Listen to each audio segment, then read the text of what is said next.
Oke, selamat sore teman-teman Sambung Farm semua. Setelah di video-video kemarin kita telah membahas pohon pepaya, di video kali ini kita akan membahas kebun durian yang berada di samping rumah. Ini posisinya betul-betul bersebelahan ya. Ini kebun pepaya yang ada batas pagarnya. Terus kita turun tangga sedikit. Di bawahnya kita akan ketemu kebun durian. Ya, tetap ada seringan pepayanya sih, memang kita tanam juga. Oke, berjalan sedikit kita langsung ketemu pohon durian kita yang pertama. Ini kita menanam dari bibit ukuran 1,20 m ya. Sekarang usianya sudah 1 tahun. Mungkin ketinggiannya sekarang sudah hampir di 2 meter. Usia 1 tahun, jenisnya musangking. Ini juga kemarin baru dilakukan pruning ya. Jadi supaya sinar cahaya matahari bisa masuk ke dalam pokok batang. Ini daunnya juga sehat-sehat karena rajin disemprot, lagi terubus juga. Nggak ada hama belalang yang makan daunnya, jadi aman. Ini pohon pertama kita, pohon durian musangking. Lanjut, tepat di sebelah duriannya ada sumur untuk sumber air penyiraman ya. Kita masih pakai penyiraman manual, pakai selang, belum per titik tanam. Lanjut di sebelahnya, ini yang persis bersebelahan dengan jalan, ada pohon durian bawor. Ini juga dulu bibitnya 1,5 meter ya, usia tanam 1 tahun. Udah sangat tinggi ya, 2 meter tinggi dan rimbun. Ini durian bawor. Pokok batangnya juga sudah lumayan besar. Besar dan kelihatan tua ya. Ini mudah-mudahan cepat berbuah nih yang pertama, bawor sebagai pembuka. Kita lanjut lagi. Oh ya, jarak penanaman ini dari durian satu ke durian berikutnya sekitar 6 meter ya. Kita pindah lagi ke durian berikutnya. Sini ada durian musangking lagi nih. Sama ya, bibitnya 1 meter up. Segar-segar daunnya. Juga baru dilakukan pruning. Tapi ketinggiannya nggak nyampe 2 meter, mungkin masih di 1,8. Oke, kita pindah lagi ke durian berikutnya. Ada durian masih musangking. Juga cukup subur ya.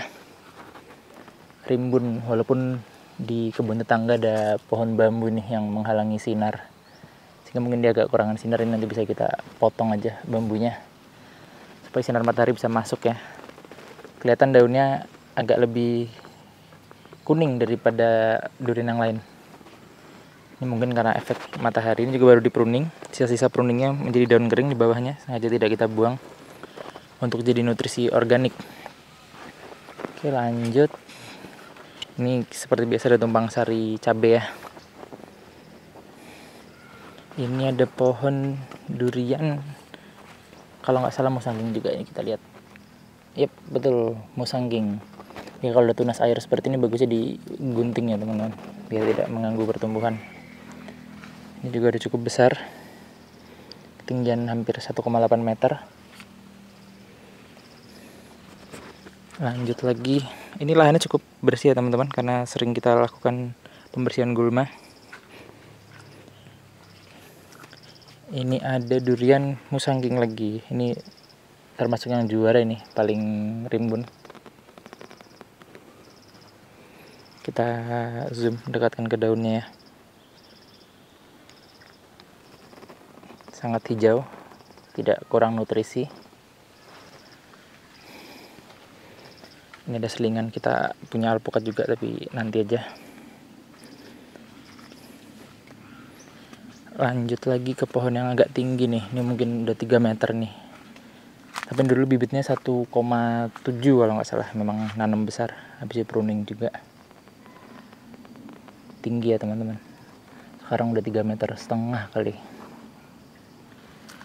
Nah, kita punya berapa total tuh?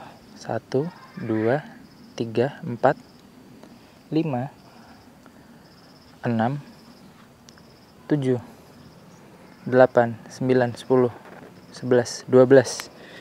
Kita punya 12 pohon durian dengan jarak tanam 6-7 meter dan 4 pohon alpukat di samping rumah peristirahatan, kalau yang punya kebun lagi menengok. Untuk memupukkan sendiri kita mirip dengan pepaya ya. Untuk sebulan sekali kita kasih NPK 1616 Mutiara yang warnanya biru itu. Terus kita rajin juga kasih kapur dolomit setiap habis hujan ya, karena ini musim hujan. Ini contoh sisa-sisa kapur dolomit teman-teman. Yang putih-putih itu untuk menetralkan pH. Setelah itu setiap jangka waktu 3 bulan juga kita main pupuk organik. Jadi kita terutama kalau musim kemarau ya, kita beli pupuk organik karungan, kotoran kambing atau kotoran ayam. Kita taruh aja kotorannya, karungnya di sekitar tajuk, di luar tajuk. Lalu kita sobek biar dia mengalir sendiri. Jadi nggak perlu ditanam teman-teman, hanya ditebar saja. Itu untuk yang jenis kocor ya, yang kita tebar. Kalau yang kita semprot juga rutin, lebih mepet lagi setiap minggu. Kita semprot hama insektisida, kita pakai decis. Kita campur juga fungisidanya, kita pakai antrakol. Dan pupuk daunnya kita pakai Gandasil D, Gandasil daun. Kalau musim hujan kita tambahkan juga perekat supaya pohon duriannya terbebas dari hama teman-teman. Itu pupuk di fase vegetatif, fase pertumbuhan. Sejauh ini sih selama setahun merawat, info dari orang yang merawat tidak pernah kena penyakit yang aneh-aneh ya. Cenderung lebih sehat, beda dengan pepaya yang sangat sangat rawan terkena jamur antraknosa ya, yang kita bahas di video sebelumnya. Kalau durian dan alpukat itu cenderung lebih aman. Nih, yang paling besar batangnya teman-teman. Juga bekas pruning, sengaja kita nggak buang supaya dapat menjadi pupuk organik. Ini kita juga punya cadangan bibit pada saat awal tanam untuk mengganti yang sakit, tapi ternyata sukses semua ya teman-teman. Jadi ini bibitnya nggak kepake nih, malah mungkin cenderung nggak sehat ya, karena udah setahun dia di planter bag ukuran yang sama, jadi akarnya tidak berkembang. Tapi ya syukur malah tidak menggantikan tanaman yang lain. Ini teman-teman, durian itu paling penting kalau lagi trubus seperti ini, daun baru harus betul-betul dirawat, penyemprotannya harus digalakin lagi, karena hama itu paling senang memakan daun yang baru tumbuh, yang masih lunak seperti ini. Untuk pemruningan durian sendiri kita juga harus rutin, mungkin sekitar 3 bulan sekali ya setelah habis trubus selesai. Terus setiap tahun juga kita harus potong pucuk teman-teman, sehingga durian ini nggak hanya fokus bertambah tinggi, tapi juga dia harus melebar dan batang-batang sekunder ini bisa kuat, karena nanti buahnya itu akan menggantung di sini teman-teman, buah durian, sehingga batang ini tuh harus lebar, harus kuat. Kita punya 3 jenis ya di sini. Tadi yang baru kita syuting ada bawor, musangking. Kita juga punya duri hitam dan ada juga namlung. Namlung atau durian cumasi. Kalau untuk alpukat kita punya jenis miki dan juga aligator. Ini teman-teman, kalau telat penyemprotan sedikit tuh akan dimakan belalang. Daunnya bolong-bolong seperti ini. Cuma ini masih cenderung sehat ya, masih hijau tua. Ini durian yang paling gampang perawatannya teman-teman, karena saya juga kalau lagi nengok kebun bermalam di rumah, ini betul-betul di sampingnya. Ini keran air yang bersumber dari sumur khusus penyiraman, itu ditampung di tokoran ya, kita gabung sama rumah, dialirkan lagi ke 3 titik keran, 1 di tengah ada 1, di ujung ada 1, sehingga sangat rutin. Untuk penyiraman sendiri kalau hujan kita tidak siram, tapi kalau musim kemarau tidak ada hujan kita rutin siram setiap hari teman-teman. Nah ini juga kita pakai sistem tanam busut ya. Kalau musim kemarau kita buat meninggi sehingga air itu tidak terjebak di dalam, akan mengalir keluar.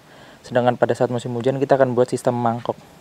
Jadi di pinggir tajuk terluar ini akan kita tinggikan, sehingga kita akan mendapatkan air yang terjebak di dalam untuk menjaga kelembapan kalau musim kemarau supaya tidak kering.